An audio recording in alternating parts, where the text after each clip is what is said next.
Tony Benn, well, a person on your side of the pond, Tarek, the former British cabinet minister and MP, longest-serving MP in the history of the British Labour Party, has served for more than half a century, now president of the Stop the War Coalition at the age of 85.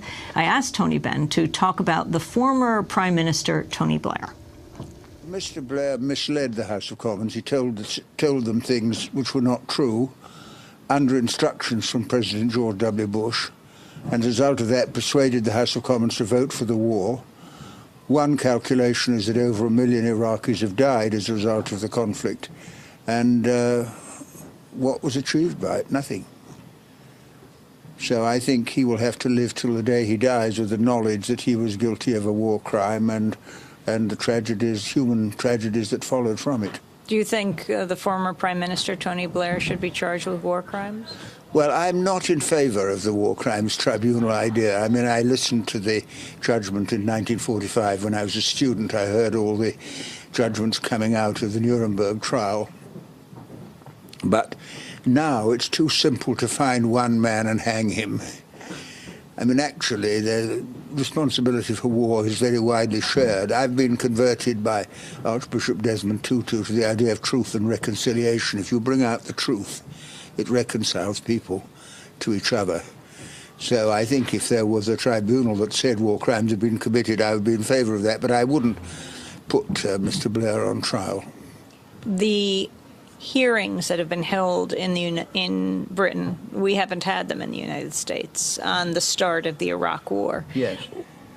What would you call them?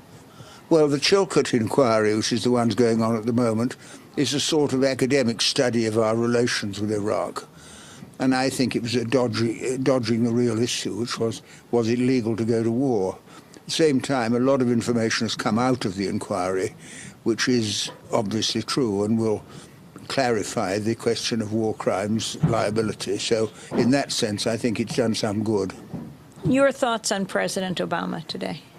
Well, I was very much in favor of President Obama because anyone against George W. Bush and also the drama of having a black American candidate and so on. I watched his campaign with interest because he didn't say, I can do this. He said, we can do this. And he built up a campaign of support of people who had confidence in themselves.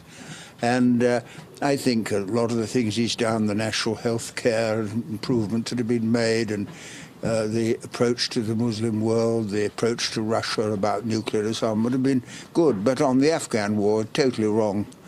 And I don't know, there's a lot of right-wing forces at work in the United States, the Tea Party group and all the people who are trying to get rid of him. And in a way, politics is becoming a much sharper distinction between right and wrong or left and right. If you hover about in the middle, I think you're likely to get crushed. What are your thoughts on the Tea Party as you look at it from here in Britain? Well, I mean, it is an indication of a very deep reserves of extremely right-wing policy and thinking in the United States. And if it were to win support, it would be bad news for everyone in the world as well as the Americans. But I have great confidence in the American people. I don't think they will do that, but that's the danger. It's a sort of warning. I lived through the 1930s when we had Hitler and Mussolini, and I know when you see something like this happening, it worries you a bit. Why do you see parallels? Why what? How do you see parallels?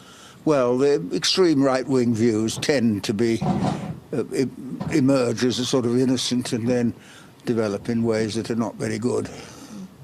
We're here at a time of the Lib Dem party convention. That's right. You have a conservative Lib Dem, Liberal Democrat coalition now with Cameron and Nick Clegg. What do you think of your government today?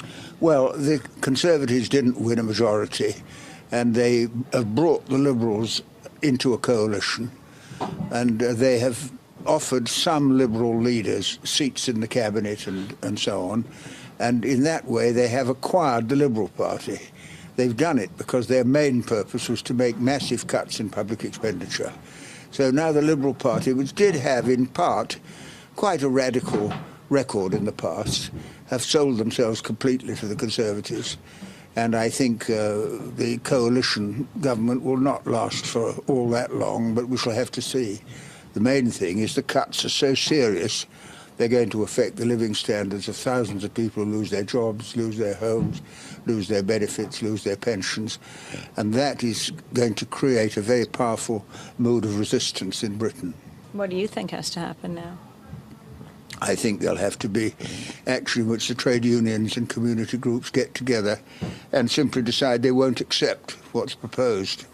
The former British cabinet minister and MP Tony Benn, longest-serving MP in the history of the British Labour Party. Now he's president of the Stop the War coalition. I spoke to him in London on Sunday.